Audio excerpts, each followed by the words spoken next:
أعوذ بالله من الشيطان الرجيم بسم الله الرحمن الرحيم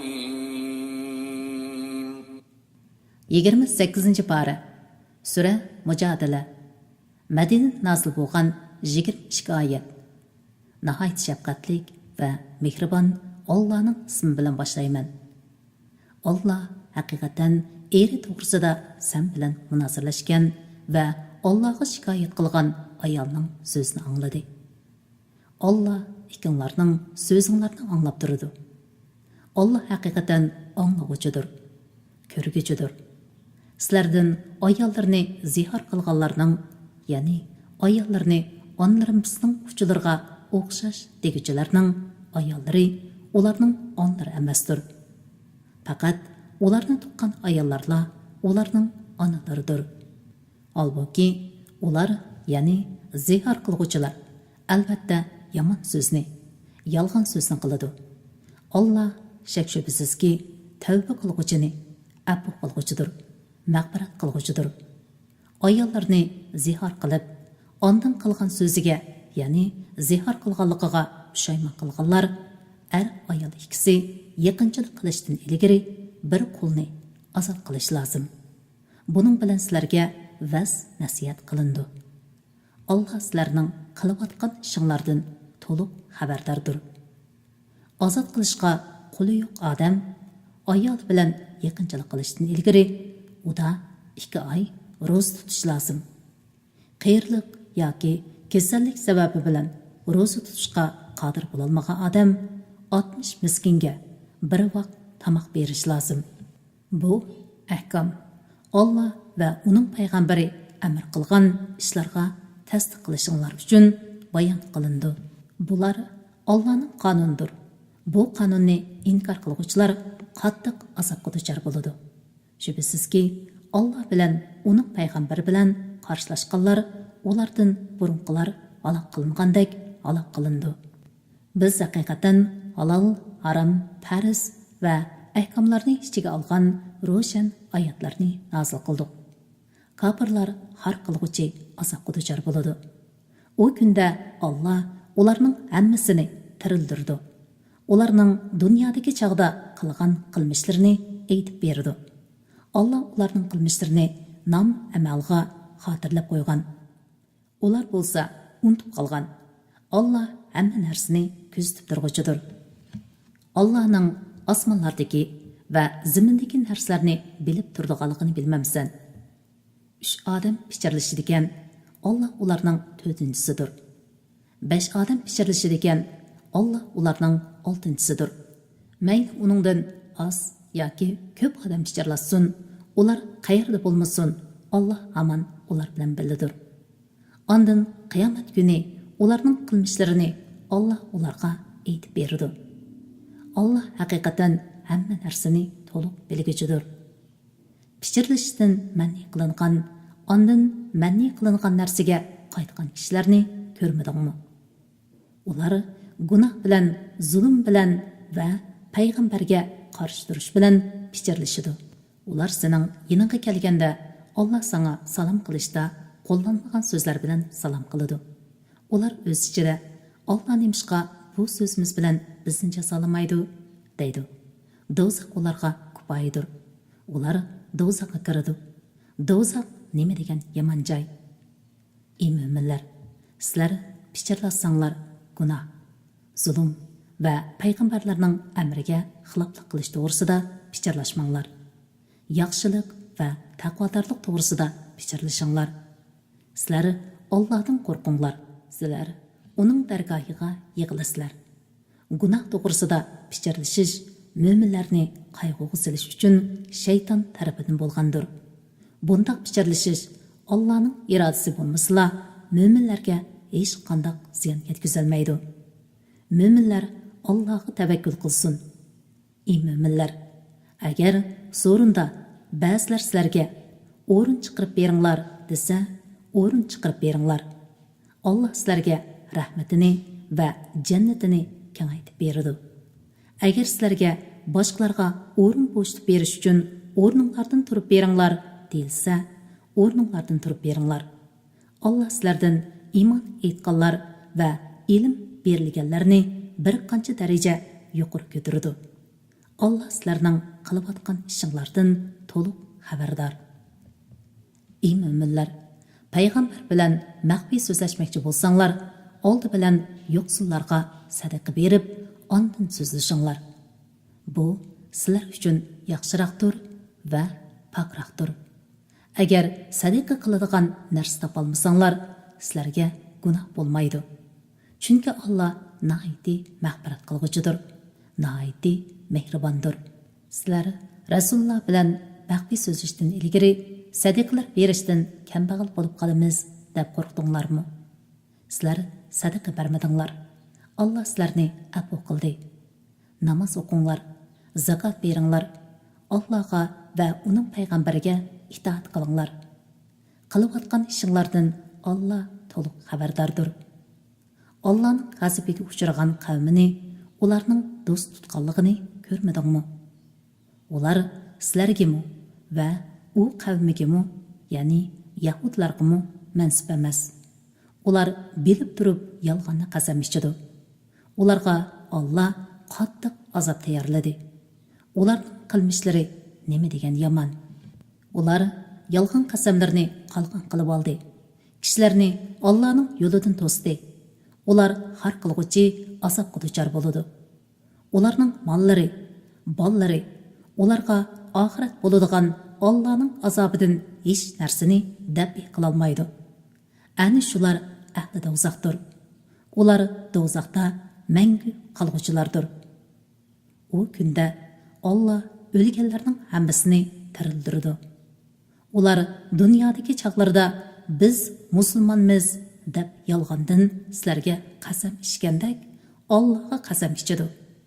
Ular bu qasamning o'zlariga foydasi bo'ladi deb o'ylaydi. Ogoh bo'linglarki, ular haqiqatan yolg'onchilardir. Ularning ustidan shayton g'alaba qildi. Shayton ularga Allohning zikrini unuttirdi. Ular shaytonning qo'shonidir. Bilinglarki, shaytonning qo'shoni ziyon tortquchilardir. Shubhisizki, Alloh va uning payg'ambari bilan qarshilashuvchilar eng xor insonlar qatoridadir. Alloh Lavhul Mahfuzga men va mening payg'ambarlarim cho'qim g'alaba qilamiz deb yozdi. Alloh haqiqatan kuchlidir, g'olibdir. Allohga va oxirat kuniga ishonadigan bir qavmining Alloh bilan va uning payg'ambari bilan qarshilashganlarni, ularning onalari, o'g'illari ya qarindoshlari ya urug' tuqqanlari bo'lgan taqdirdami do'st tutganligini ko'rmaysan. Ya'ni ularni do'st tutishi mumkin emas. Ana shularning dillarida Alloh iymonni mahkam qildi va o'z dargohidan bo'lgan ruh bilan ularni kuchaytirdi. Alloh ularni ostidan o'z tanglar eqib turadigan jannatlarga kirgizadi. Ular jannatlarda mangu qoladi.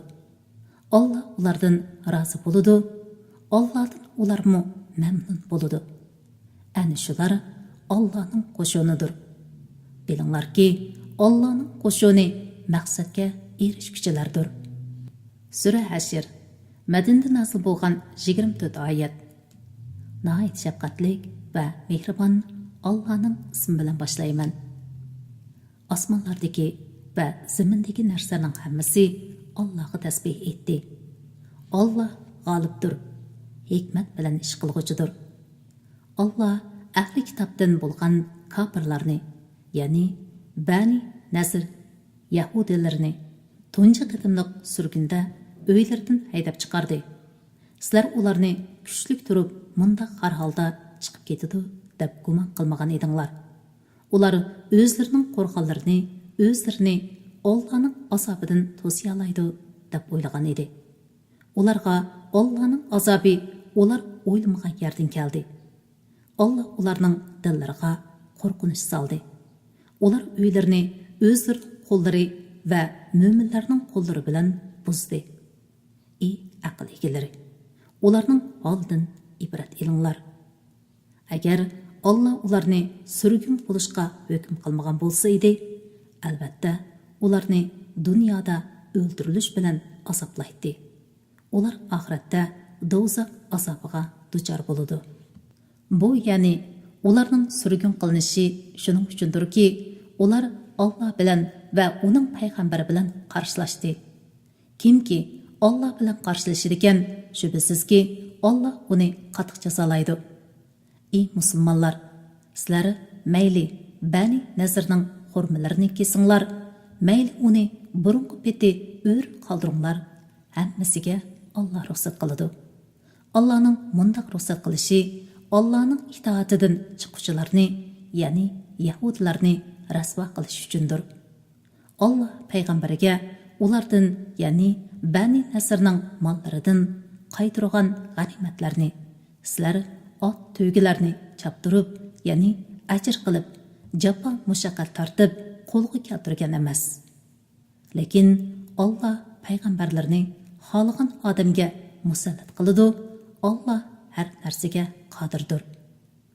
Allah payg'ambariga g'animat qilib bergan ahli Qura, ya'ni Qurayza, Nazira, Fadak va Haybar kuffarlarining mollarini ichinglardagi boylar orasida qo'ldan qo'lga o'tib yurmasligi uchun Allohga, payg'ambarga, payg'ambarning xish aqrabolariga, yetimlarga, miskinlarga, ibn sabiylarga xos qildi. Payg'ambar sizlarga berganni ilinglar. Payg'ambar cheklagan narsadan cheklaninglar. Allohdan qo'rqinglar. Haqiqatan Allohning azobi qattiqdir. U g'animatning bir qismi diyoridan haydab chiqarilgan, mol mulkidan ayrilgan faqir muhojirlarga xosdir. Ular Allohning fazlini va roziligini tilaydi. Allohga va uning payg'ambariga yordam berdi. Ana shular iymonida sodiq odamlardir. Ulardan, ya'ni muhojirlardan Madinada yerlik bo'lgan, iymoni kuchli bo'lganlar, ya'ni ansarlar yeniga hijrat qilib kelganlarni, ya'ni muhojirlarni do'st tutadi. Ularga berilgan narsalar uchun ichi torliq qilmaydi. Ular muhtoj turuqliq muhojirlarning manfaatini o'zlarining manfaatidan a'lo biladi. O'z nafsining bexilligidan saqlanganlar maqsadga erishguchilardir. Ulardan keyin kelganlar, Parvardigorimiz bizga va bizdan ilgari iymon etgan qarindoshlarimizga mag'firat qilgin. Dillarimizda mo'minlarga qarshi dushmanlik paydo qilmagin. Parvardigorimiz, sen nihoyatda mag'firat qilguvchisan, mehribonsan deydi. Munofiqlarning o'zlarining Muhammad alayhissalomning payg'ambarligini inkor qilgan ahli kitob birodarlariga, yurtinglardan chiqarib etilsizlar. Biz cho'qim sizlar bilan birga chiqib ketamiz. Hargiz sizlarning ziyninglar hisobiga boshqa odamga itoat qilmaymiz. Sizlarga urush ichilsa, cho'qim sizlarga yordam beramiz deyishganligini ko'rmadingmi? Allah guvohlik berdiki, munofiqlar cho'qim yolg'onchilardir. Agar ular haydab chiqarilsa, munofiqlar ular bilan birga chiqmaydi. Agar ularga urush ichilsa, munofiqlar ularga yordam bermaydi. Bergan taqdirdami yuz o'rib qochadi. Ahli kitob yordamga erisholmaydi. Shubhisizki, sizlar ularning dillarida Allohga qaragandimi qo'rqinchliksizlar. Ya'ni ular sizlardan Allohdan qo'rqqandanmi baq qo'rqadi. Bu shuning uchundirki, ular Allohning ulug'ligini tushunmaydigan qavmdir. Ular faqat mustahkam shahar ichida yoki tomlarning orqasida turgandila ondan sizlarga qarshi birlashib urush qila oladi. Ularning urushi o'z ichida qattiqdir. Ularni o'm deb o'ylaysan, holbuki ularning dillari tarqoqdir. Bu shuning uchundirki, ular tushunmaydigan qavmdir. Ular, ya'ni Yahudilar, ulardan ilgari yaqinda o'tgan qilmishlarining vabolini tetiganlarga, ya'ni mushriklarga o'xshaydi. Ular oxiratda qattiq azobga duchor bo'ladi. Ular, ya'ni munofiqlar, Yahudlarni urushga qiziqtirishda shaytonga o'xshaydi. O'z vaqtida shayton insonga kafir bo'lgin dedi. İnsan kafir bo'lgan chaqda shayton men sendan ada judaman. Men haqiqatan olamlarning parvardigori Allohdan qo'rqaman dedi. Ularning, ya'ni shayton bilan insonning oqibati birlikda do'zaxga kirish, do'zaxda mangu qilish bo'ldi. Ana shu zolimlarning jazosidir. Ey mo'minlar, Allohdan qo'rqinglar. Har odam ata, ya'ni qiyomat kuni uchun yaxshi amallardan nimalarni tayyorlaganligiga qarasin. Allohdan qo'rqinglar. Allah haqiqatan qilayotgan ishinglardan to'liq xabardordir. Sizlar Allohni unutgan, shuning bilan Alloh ularga o'zlarini unutildirgan kishilardek bo'lmanglar. Ana shular fosiqlardir. Ahli do'zax bilan ahli jannat qiyomat kuni barobar bo'lmaydi. Ahli jannat bo'lsa maqsadga erishguchilardir. Agar biz bu Qur'onni biror taqqa nozil qilsak, cho'qim sen uning Allohdan qo'rqanlikdan bosh ekanligini, yerilib ketganligini ko'ratding. Biz bu misollarni kishilarga ular Allohning qudratini fikr qilsin deb bayon qilamiz. Allohdan boshqa hech ma'bud barhaq yo'qdir. U yushurinni, oshkorni bilguchidir. U nihoyatda shafqatlidir, nihoyatda mehribondir. Ya'ni dunyo va oxiratda keng rahmat egasidir. Allohdan boshqa hech ma'bud barhaq yo'qdir. U mutlaq podshohdir, ya'ni butun maxluqotning malikidir. Pokdir, ya'ni hamma nuqsondan pokdir. Mo'minlarga salomatlik beg'ishlovchidir. Do'stlarni qo'rqinishdan, azobdan amin qilg'uchidir. Hammani kuzatib turg'uchidir. G'olibdir. Qahr qilg'uchidir. Ulug'liq egasidir. Mushriklarning sherik keltirgan narsalardan pokdir. Alloh hammani yaratquchidir. Yo'qlikdan paydo qilg'uchidir. Hamma narsaga surat, shakl beg'ishlovchidir. Eng chiroyli ismlarga egadir. Osmonlardagi va zimindagi narsalar uningga tasbih aytib turadi. U g'olibdir, hikmat bilan ish qilg'uchidir. Sura Mumtahina Madinadan nozil bo'lgan 13 oyat. Nihoyat shafqatlik va mehribon Allohning ismi bilan boshlayman. Ey mo'minlar, mening dushmanimni va sizlarning dushmaninglarni do'st tutmanglar. Ular sizlarga kelgan haqiqatni, ya'ni islomni, Qur'onni inkor qilgan tursa, ularga do'stlik yetkizsizlar. Ular Parvardigoringlar Allohga iymon etganinglar uchun payg'ambarni va sizlarni yurtinglardan haydab chiqardi. Agar sizlar mening yo'limda jihad qilib va roziligimni tilab chiqqan bo'lsanglar, u chaqda mening dushmanimni va sizlarning dushmaninglarni do'st tutmanglar. Sizlar ularga yushurun do'stlik yetkizsizlar. Men sizlar yushurgan va oshkorlagan narsalarni bilib turaman. Kimki shunday qiladi ekan, ya'ni ularni do'st tutib, ularga payg'ambarning xabarlarini yetkazadi ekan, u haqiqatan to'g'ri yo'ldan ozgan bo'ladi.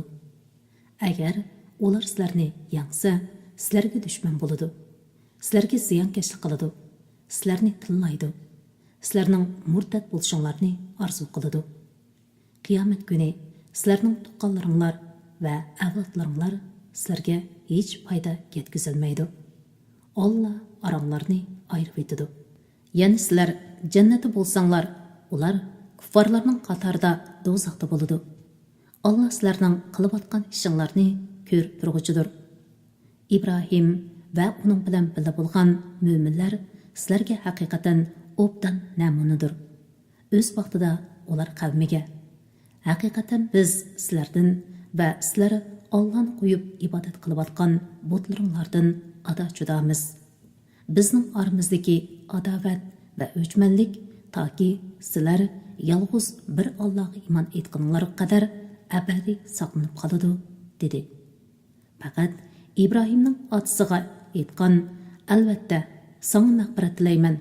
Allohning azobidan hech narsani sendan dabiy qila olmayman degan so'zini sizlarning namuna qilishinglarga bo'lmaydi.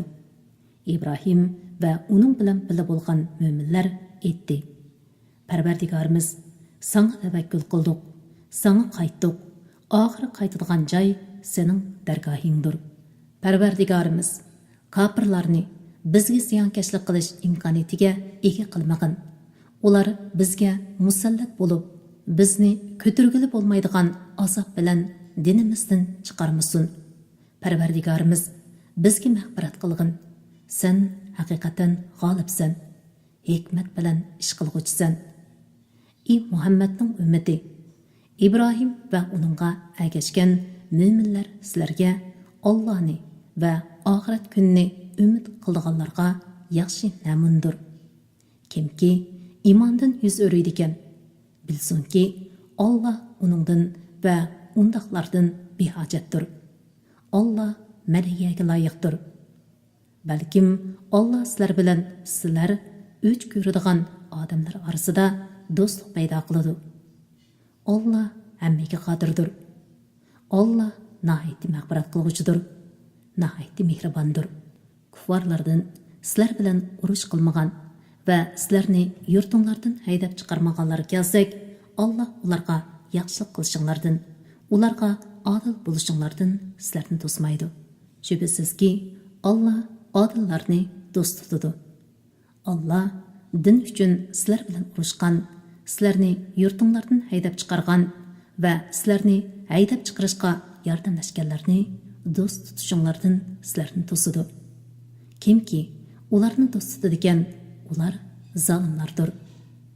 Ey mo'minlar, sizlarga mo'min ayollar hijrat qilib kelsa, ularni sinab ko'ringlar. Ularning iymonini Alloh obdan biladi. Agar ularni sinagandan keyin haqiqiy mo'mina deb tanısanglar, ularni kofirlarga qaytarib bermanglar. Ular kofirlarga halol emas. Kofirlarmi ularga halol emas. Kofir erlarining ularga bergan mahrini qaytarib beringlar. Ularning mahrlarini berib nikohinglarga alsanglar, sizlarga hech gunoh bo'lmaydi. Kofir ayollarni amringlarda saqlamanglar. Ularga bergan mahrimlarni talab qilinglar. Kofirlarmi hijrat bilan kelgan mo'min ayollarga bergan mahrlarini talab qilsin. Allohning hukmi ana shu. Alloh oranglarda hukm chiqaradi. Alloh hammani bilguchidir, hikmat bilan ish qilguchidir. Agar sizlarning ba'zi ayollaringlar kofirlarga kirib ketsa, kofirlar bilan urushib g'animat olgan vaqtinglarda ayollari kofirlarga kirib ketgan kishilarga g'animatdan ularning bergan mahrining miqdorini beringlar. Ya'ni musulmonlardan birining ayoli kuffarlar tarafga qochib ketsa, sizlar kuffarlar bilan urushib olgan g'animat moldan mazkur ayolning eriga mahri miqdori mol beringlar. Sizlar o'zinglar ishongan Allohdan qo'rqinglar. Ey payg'ambar, mo'min ayollar sana kelib Allohga hech narsani sherik keltirmaslikka, o'g'irlik qilmaslikka, zina qilmaslikka, bolalarini jaholiyat davridagidek qiz bolalarini nomusdan yoki kambag'allikdan qo'rqib o'ldirmaslikka, boshqalarning bolasini yolg'ondan erlarning bolasi qilib olmaslikka, sen buyurgan yaxshi ishlardan bosh tortmaslikka, bay'at qilsa, yuqorqi shartlar asosida ularga bay'at qilgin. Ular uchun Allohdan mag'firat tilegin. Alloh haqiqatan nihoyat mag'firat qilg'uchidir, nihoyat mehribondir. Ey mo'minlar, Alloh g'azab qilgan qavmini do'st tutmanglar. Ular oxiratning savobidan qabrlarda yotgan kuffarlar umidni uzgandek haqiqatan umidini uzdi. Sura Sab, Madinada nazil bo'lgan 14 oyat. Nihoyat shafqatlik va mehribon Allohning ismi bilan boshlayman. Osmonlardagi narsalar, ya'ni farishtalar va zimindagi narsalar, ya'ni insonlar, o'simliklar, jotsiz shaylar Allohga tasbih aytdi. Alloh g'olibdir, hikmat bilan ish qilg'uchidir. Ey mo'minlar, sizlar nima uchun qilmaydigan ishni qilamiz deysizlar? Ya'ni amalda sizlar qilmaydigan yaxshi ishlarni nima uchun og'zinglarda qilamiz deysizlar? Sizlarning qilmaydigan ishni qilamiz deyishinglar Allohning dargohida eng o'ch ko'riladigan narsadir. Shubhisizki, Alloh o'zining yo'lida mustahkam binodek saf bo'lib jihad qilganlarni, ya'ni urush maydonida dushmanlarga uchrashgan chog'da mavqasida sabotliq turib hazat qilganlarni do'st tutadi. O'z vaqtida Musa qavmiga: "Ey qavmim, mening Allohning sizlarga avatgan payg'ambar ekanligimni bilib turib, sizlar menga nimishqa azor bersizlar?" dedi. Ular haqdan burilib ketgandan keyin Alloh ularning dillarini hidoyatdan bo'rivatdi. Alloh pas qavmini hidoyat qilmaydi. O'z vaqtida Maryamning o'g'li Isa: "Ey Isroil avlodi, men sizlarga haqiqatan Alloh avatgan, mendan burun kelgan Tavratni tasdiq qilguvchi, mendan keyin keladigan Ahmad ismli payg'ambar bilan xush xabar berguvchi payg'ambarman" dedi. Isa ularga ro'shan mo'jizlarni elib kelgan chog'da ular bu o'p-o'chiq sehrdir dedi. Islomga da'vat qilinib etib, Allohga yolg'onni, ya'ni Allohning sherigi bor, bolasi bor degandek so'zlarni chaplagan kishidimi zolim kishi bormi? Alloh zolim, ya'ni kofir qavmini hidoyat qilmaydi. Ular Allohning nurini, ya'ni Allohning dinini va nurliq shariatini egizlar bilan o'chirib o'tmoqchi bo'ladi. Kofirlar yomon ko'rgan taqdirdami Alloh o'zining nurini mukammal qilg'uchidir. Ya'ni o'zining dinini oshkorlag'uchidir.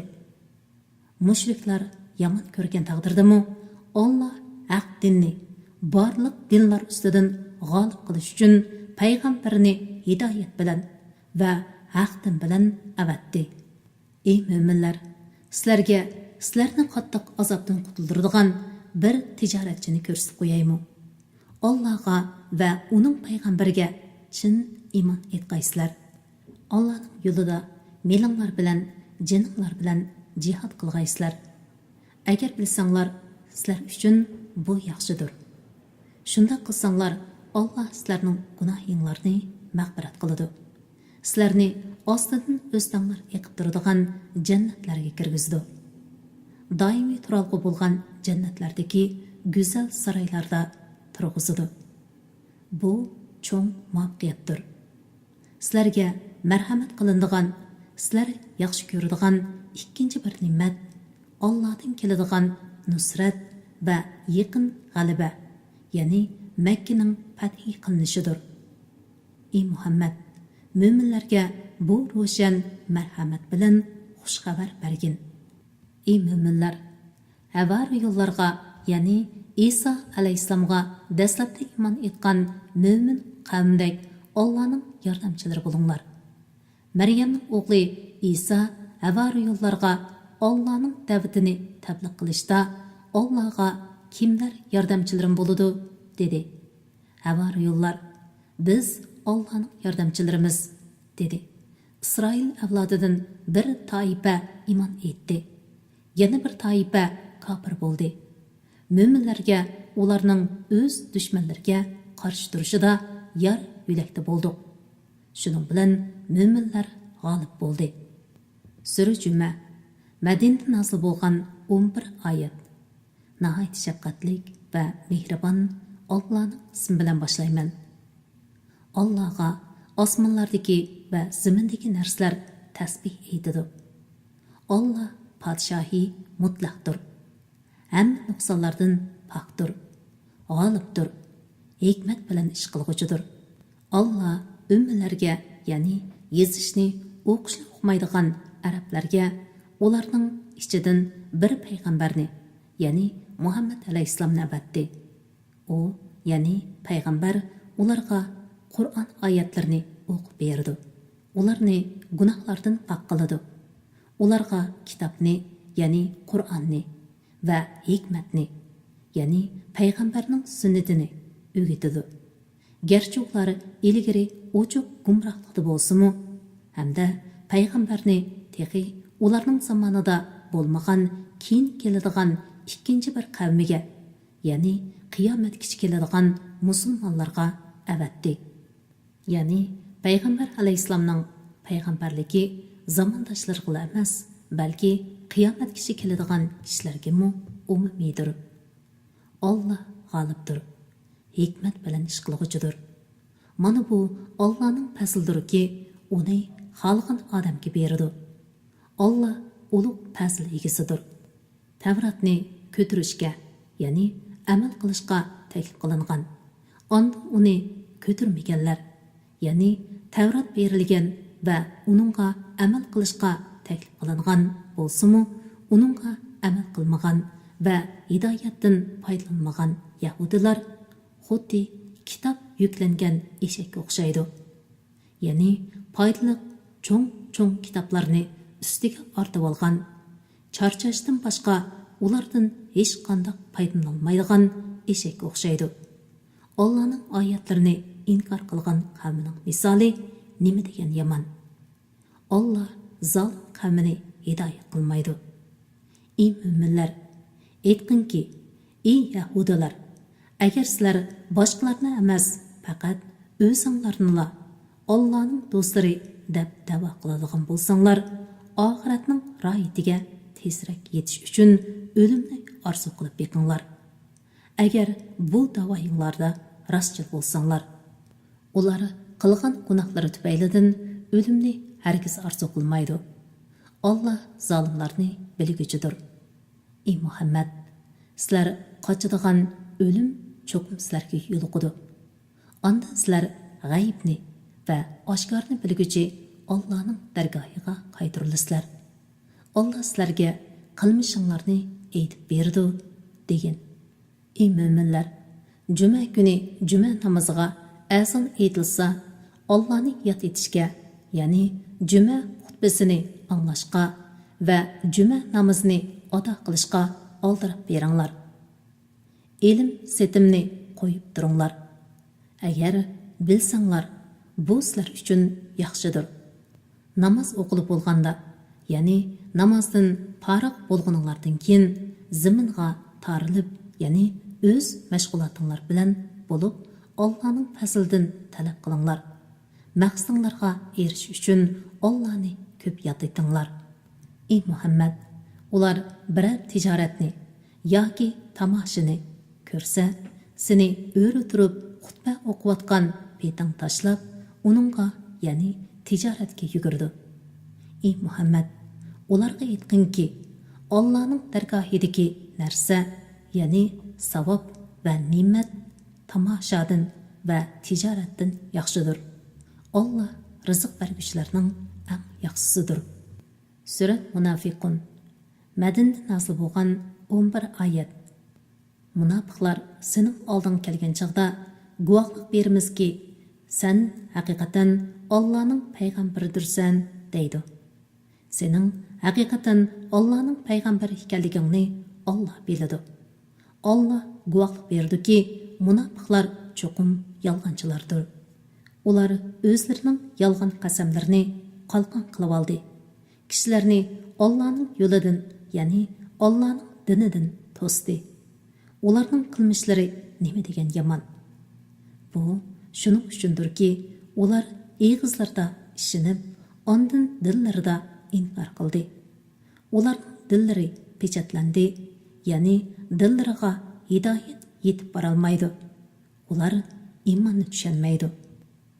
Ularga qaraydigan bo'lsang, badan qurilishi salobatligi seni hayron qoldirdi. Agar ular so'zlasa, so'zning fasohatligidan so'zga quloq solasan. Ilmsiz, aqlsiz, farosatsizlikda go'yo ular tamg'a yo'lab qo'yilgan, chirib qolgan yog'ochlardir. Ular qo'rqinishdan har qanday ovozni o'zlariga qartilgan deb gumonlandi. Ular sana va mo'minlarga dushmandir. Ulardan hazar ayligin. Alloh ularni halok qilsin. Ular qandaqmi hidoyatdan gumrohlikqa burilib ketadi. Ularga o'zri aytib, kelinglar, Rasululloh sizlarga mag'firat tilaydi deyilsa, masxir qilish yuzidan boshlarini silkaydi. Ularning takabbürlik qilgan holda da'vat qilingan narsadan yuz o'rganligini ko'rsan. Ularga mayli mag'firat talab qilgin, mayli mag'firat talab qilmagin, baribir o'xshash. Alloh ularga hargiz mag'firat qilmaydi. Shubhisizki, fosiq qavmini Alloh hidoyat qilmaydi. Ular Rasulullohning yonidagi kishilarni ta'minlamanglar. Ular tarab ketsin deydi. Osmonlarning va zaminning xazinlari Allohning ilikidir. Va lekin munofiqlar Allohning hikmatini tushunmaydi. Ular, ya'ni munofiqlar Madinaga qaytsak, eng aziz odam, ya'ni Abdullah ibn Ubay va munofiqlarning o'zlarini demakchi, eng xor odamni, ya'ni Rasulullohni, mo'minlarni demakchi, Madinadan chiqarib etadi deyishidi. G'alaba Allohga, Allohning payg'ambariga va mo'minlarga mansub. Lekin munofiqlar g'albaning Allohning dushmanlariga emas, do'stlarga mansub ekanligini bilmaydi.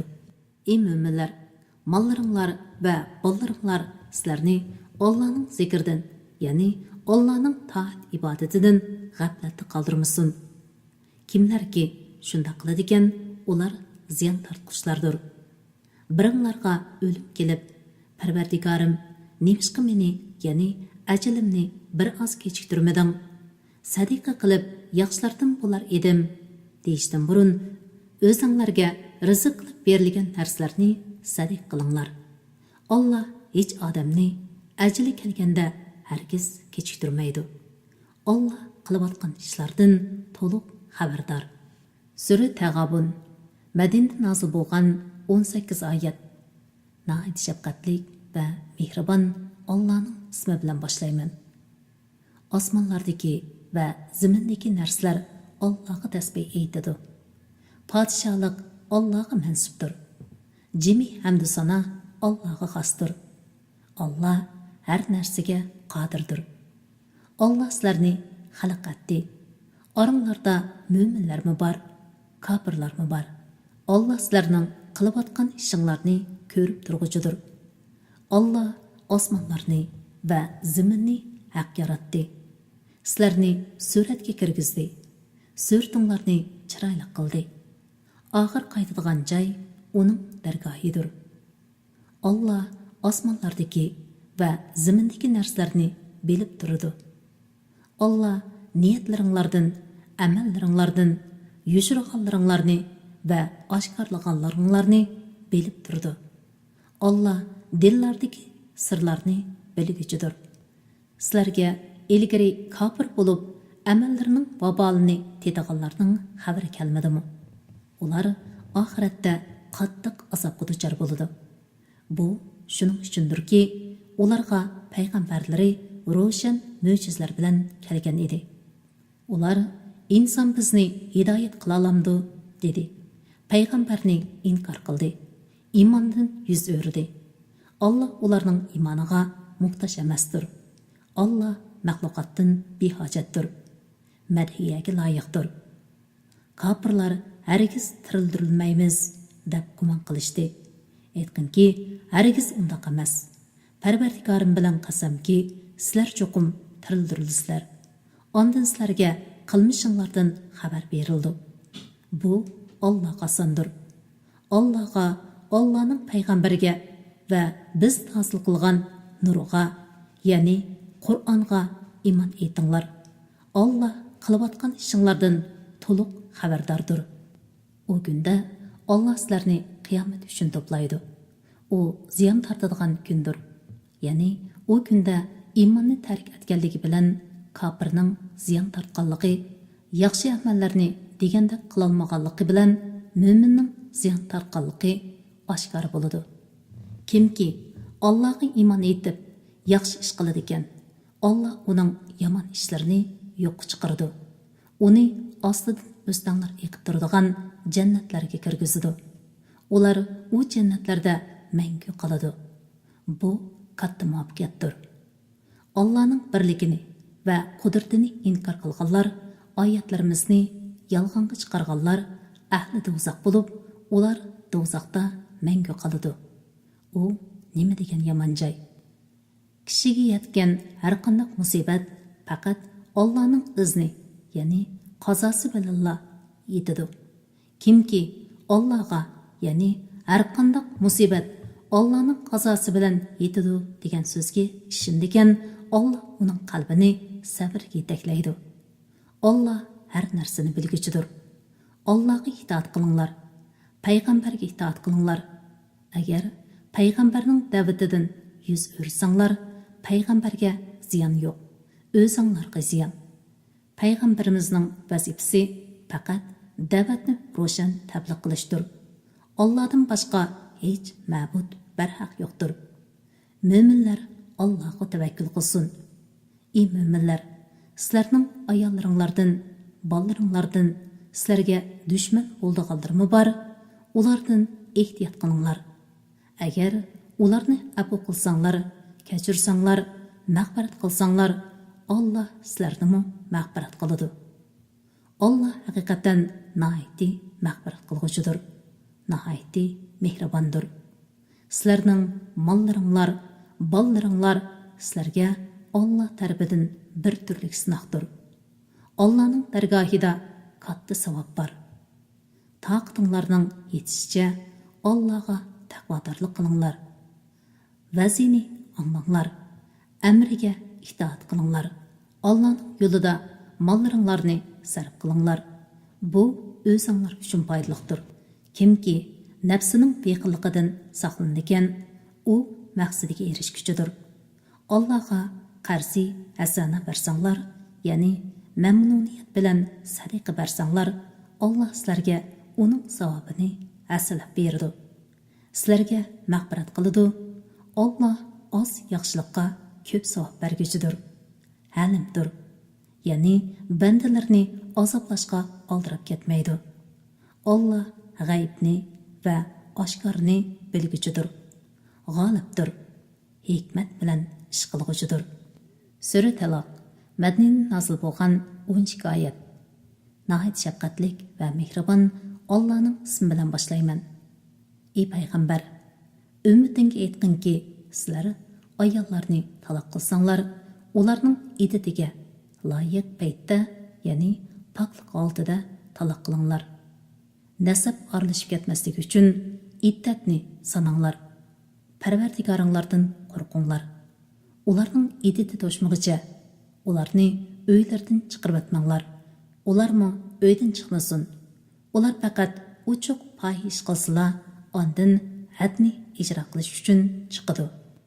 Ana shu Allohning qonunidir. Kimki Allohning qonunidan olqib ketadigan, u o'ziga zulm qilgan bo'ladi. Sen bilmaysanki, Alloh shuningdan keyin, ya'ni taloqdan keyin biror ishni maydonga keltirishi mumkin. Ularning iddati to'shqan chaqda ular bilan chiroyliqcha yenishinglar yoki ular bilan chiroyliqcha o'zlashib ketinglar. Yenishgan, ajrashgan chaqinglarda oranglardan 2 odil guvohchini guvoh qilinglar. Xudolik uchun to'g'ri guvoh bo'linglar. Buning bilan, ya'ni bu hukm bilan Allohga va oxirat kuniga iymon etgan kishiga vas nasihat qilindi. Kimki Allohdan qo'rqadigan, Alloh uningga chiqish yo'li berdi. Alloh uningga o'ylamagan yerdan rizq berdi. Kimki Allohga tavakkul qilsa, Alloh uningga kifoya qiladi. Alloh haqiqatan maqsadiga yetalaydi. Alloh haqiqatan har bir narsa uchun muayyan miqdor, muayyan vaqt belgiladi. Ayollarning ichidagi hayisdan umidni uzganlardan, ya'ni yeshi cho'ng bo'lganlikdan hayis ko'rmaydiganlarning iddatining qanchalik bo'lganligidan shubhada bo'lsanglar, ularning iddati 3 oydir. Kichikdan hayis ko'rmaganlarning iddati ham 3 oydir. Homildor ayollarning iddati mayli qo'yib etilgan bo'lsin, mayli eri o'lib ketgan bo'lsin, bo'shinish bilan tugaydi.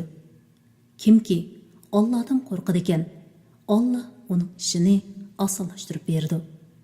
Ana shu Allohning sizlarga nazil qilgan hukmidir. Kimki Allah'tan qo'rqadi ekan, Allah uning gunohlarini yo'qqa chiqaradi. Uningga katta savob beradi. Ularni, ya'ni qo'yib etilgan ayollaringlarni qudratinglarning yetishicha o'zinglar o'ltirib atgan joyinglarning bir qismida o'ltirg'izinglar. Ularni tanglikda qoldirish uchun ziyon yetkazmanglar. Ya'ni ularni chiqib ketishga majburlash uchun turalg'u jihatdan, nafiqa jihatdan qismanglar. Agar ular homildor bo'lsa, bo'shanganga qadar ularni ta'minlanglar. Agar ular sizlar uchun bolalaringlarni emitib bersa, ularning emitish haqqini beringlar. Haqqoniy asosda o'zaro maslahatlashinglar. Agar fikrda kelisholmasanglar, uni, ya'ni bolani boshqa bir ayol emissin. Boy odam ayolini va bolasini o'zining boyligiga yarasha ta'minlasin. Rizqi tarqalingan odam Allohning uning berganiga yarasha ta'minlasin. Ya'ni har odam o'zining iqtisodiy ahvoliga yarasha xarajat qilsin. Alloh insonni faqat toqati yetadigan ish qila taklif qiladi. Ya'ni faqir odamni boyni taklif qilgan ishga taklif qilmaydi. Alloh qiyinchilikdan keyin osonlikni beradi. Ya'ni faqirlikdan keyin boylikni beradi. Nurg'un shaharning aholilari Parvardigorning va uning payg'ambarining amridan bosh tortdi. Ulardan qattiq hisob oldik va ularni qattiq jazoladik. Ular qilmishlarining vabolini tetidi. Ularning qilmishlarining oqibati ziyon tortishdan iborat bo'ldi. Alloh ularga oxiratda qattiq azob tayyorladi. Iymon etgan aql egalari, Allohdan qo'rqinglar. Allah sizlarga Qur'onni nozil qildi. Iymon etgan va yaxshi amallarni qilganlarni qorong'ulikdan nurga chiqarish uchun sizlarga Allohning ro'shan oyatlarini tilovat qilib berilgan payg'ambarni avatdi. Kimki Allohga iymon etadi ekan va yaxshi amal qiladi ekan, Alloh uni ostidan o'stonlar eqib turadigan jannatlarga kirgizadi. Ular jannatlarda mangu qoladi. Alloh ularga esil rizq, ya'ni jannatdagi rizq va ne'matlarni beradi. Alloh 7 osmonni yaratdi. Zaminni osmonlarga o'xshash, ya'ni 7 qilib yaratdi. Allohning amri ularning orasida joriy bo'lib turadi. Sizlarga buni bildirishim Allohning hammaga qodir ekanligini va Allohning hamma narsani to'liq bildiganligini bilishinglar uchundir.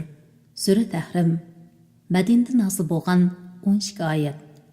Nihayat shafqatli va mehribon Allohning ismi bilan boshlayman. Ey payg'ambar, nima uchun Alloh senga halol qilgan narsani ayollaringning roziligini tilash yuzidan harom qilasan? Alloh nihoyatda mag'firat qilguvchidir, nihoyatda mehribondir. Alloh sizlarga kafarat bilan qasminglardan chiqishni belgiladi. Alloh sizlarning eganglardir. Alloh har narsani bilguchidir. Hikmat bilan ish qilguvchidir. O'z vaqtida payg'ambar ayollardan biriga, ya'ni Hafisaga bir so'zni yushirib aytgan edi. U, ya'ni Hafisa uni Oyshaga aytib qo'ygan. Alloh bo'lsa sirning oshkorlanganligini payg'ambarga bildirgan chaqda u, ya'ni payg'ambar uningga Hafisaga, u, ya'ni Hafsa oshkorlab qo'ygan so'zlarning ba'zisini aytdi, ya'ni yuziga soldi. Ba'zisini aytmadi, ya'ni yuziga solmadi. Payg'ambar uningga sirni oshkorlab qo'yganligini aytgan chaqda u, ya'ni Hafsa, buni sana kim xabar qildi dedi. Payg'ambar, "Menga buni hammani bilib turguchi, hammadan to'liq xabardor Alloh xabar qildi" dedi. Agar Oysha, Hafsa ikkinglar Allohga tavba qilsanglar, o'zinglar uchun yaxshidir. Sizlarning dilinglar Rasulullohga ixlos qilishdan burilib ketdi. Agar sizlar Rasululloh xo'p ko'rmaydigan ish ustida uningga taqobil tursanglar, u chaqda Allah uning madadkoridir. Jibril uning madadkoridir. Mo'minlarning yaxshilari uning madadkoridir. Ulardan boshqa farishtalarmi uningga yo'lanchukdir. Agar u sizlarni qo'yib olsa, Parvardigori sizlarning o'rinlarga sizlardan yaxshi. Allohning va payg'ambarning amriga bo'ysung'uchi, Allohga va payg'ambarga iymon etguchi, itoat qilguchi, gunohlardan tavba qilguchi, ibodat qilguchi, ro'za tutguchi, cho'konlarni va qizlarni uningga berishi mumkin. Ey mo'minlar, o'zinglarni va bola-chaqanglarni inson va toshlar yiqilg'i bo'ladigan, rahim qilmaydigan qattiq qo'l farishtalar muakkal bo'lgan do'zaxdan saqlanglar. U farishtalar Allohning buyrug'idan chiqmaydi. Nimaga buyurilsa, shuni ijro qiladi. Ey kofirlar, bugun o'zri aytmanglar. Sizlar faqat qilmishinglarning jazosini tortisizlar. Ey mo'minlar, Allohga samimiy tavba qilinglar. Umidki, Parvardigoringlar sizlarning gunohinglarni yo'qqa chiqaradi. Sizlarni ostidan o'stanglar yiqib turadigan jannatlarga kirgizadi.